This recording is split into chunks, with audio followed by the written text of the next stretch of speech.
Hello my dear शूरवीर, कैसे हैं आप सब। जी हाँ, मैं बिल्कुल ठीक हूँ और उम्मीद करता हूँ आप भी अपनी जगह कुशल मंगल हैं। तो चलिए शुरू करते हैं नए टॉपिक के साथ। और वो हमारा टॉपिक, इंटरेस्टिंग टॉपिक क्या है?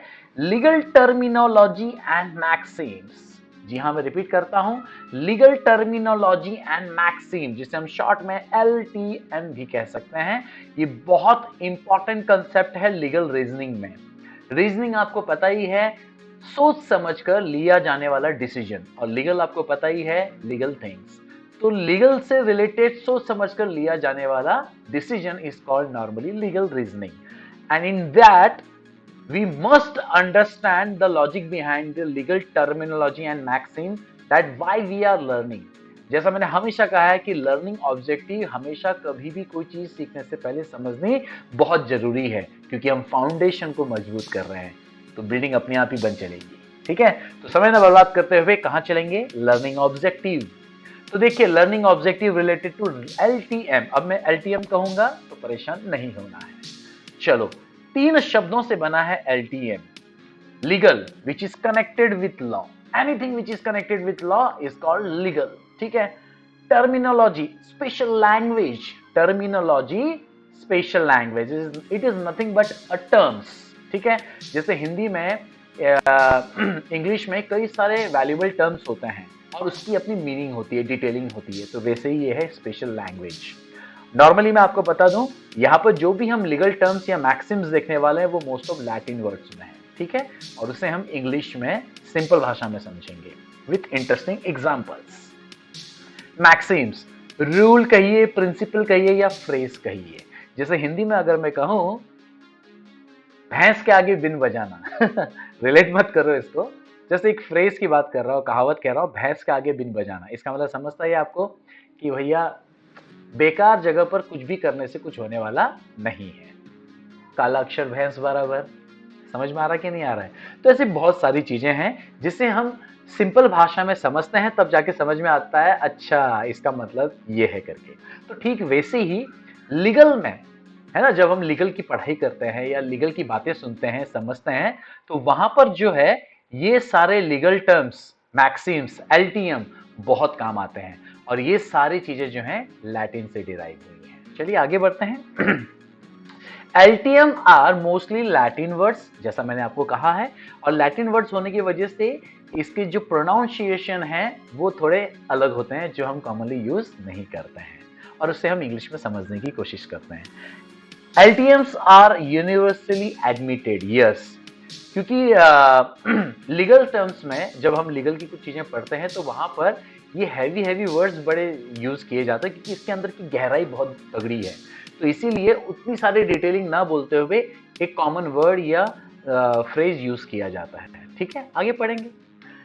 अब इसको सिंपल वे में कहूं तो just like in geometry. Geometry में एक्सियम्स रहते हैं, राइट है कि नहीं है, प्रिंसिपल्स रहते हैं, है ना, जैसे पाइथागोरस थ्योरम कहते हैं। अब बस देखो नाम पे ही पाइथागोरस थ्योरम, इतने पे हमको समझ में आ जाता है कि ज्योमेट्री का कंसेप्ट है उससे रिलेटेड। तो ठीक वैसे ही इसमें भी, लॉ में भी LTMs होते हैं। ठीक है कि नहीं है? Let's take a example, a single example, prima facie. क्या? Prima facie. देखो, कुछ कुछ साउंड कर रहा होगा इंग्लिश से, क्योंकि इंग्लिश ज्यादातर लैटिन वर्ड से लिया गया है। प्राइमा फेसी का एग्जैक्ट इंग्लिश मीनिंग होता है एट फर्स्ट ग्लैंस, या फिर एट फर्स्ट साइट, या फिर एट फर्स्ट व्यू। पहली नजर में dot dot dot dot dot गाना नहीं गाना है हमको यहाँ पर, ठीक है कि नहीं है? तो एट फर्स्ट साइट, इसका सिंपल मीनिंग ये होता है। अब इसके पीछे की मीनिंग क्या, एक्सप्लेनेशन क्या है, इसको कैसे लीगल में यूज करेंगे, वो हम आगे चर्चा में करेंगे। लेकिन आपको यहां पर मैं ये बता देना चाहता हूं कि LTM जो है बहुत इंपॉर्टेंट है। Why? People in the field, legal fields are very well aware. मतलब जो कोई भी लॉयर बनते हैं, जो कोई भी प्रोफेशनल बनते हैं, स्पेशली कॉर्पोरेट लॉयर्स बनते हैं, है ना, तो उन लोगों को ना ये LTM बहुत अच्छे से पता होता है। आई बिलीव अभी भी बहुत लोग ऐसे हैं जिन्हें काफी कुछ पता नहीं होता है, but those who are expertise in a particular thing, उनको लीगल टर्म्स बहुत अच्छे से पता होता है, और मैक्सिमम लोगों को पता ही होता है। Used in legal paper work, yes, जो भी हम एग्रीमेंट्स बनाते हैं उसमें इसका इस्तेमाल होता है, या फिर कोर्ट जब अपनी जजमेंट देता है तो उसमें इसका इस्तेमाल होता है, या फिर जब वकील अपनी दलीलें करता है तो उसमें इस्तेमाल होता है, या जब लॉ से जुड़े हुए लोग आपस में जब चर्चा करते हैं, लीगल बातें करते हैं, तो भी इसका इस्तेमाल होता है। तो अल्टीमेटली अगर मैं आपको कहूं, if you are planning to make your career in legal area as a legal adviser whatever, तो डियर, सब तो पढ़ना ही होता है, लेकिन LTM इज वेरी इंपॉर्टेंट और इसकी सीमा नहीं है। जैसे आपको मालूम होगा, इंग्लिश डिक्शनरी आप ले लो तो उसकी कोई सीमा नहीं है, अनंत है, पूरी जिंदगी समाप्त हो जाती है, लेकिन हम इंग्लिश भाषा को पूरा नहीं समझ पाते हैं। तो वैसे ही LTM भी काफी सारे हैं, बट प्रैक्टिकल लाइफ में हमें बहुत सारे जो है LTM यूज करने होते हैं, जो मैक्सिमम टाइम हमें देखने को मिलते हैं, और एटलीस्ट हमें उतना पता चल जाए तो भी हमारे पारे न्यारे हैं।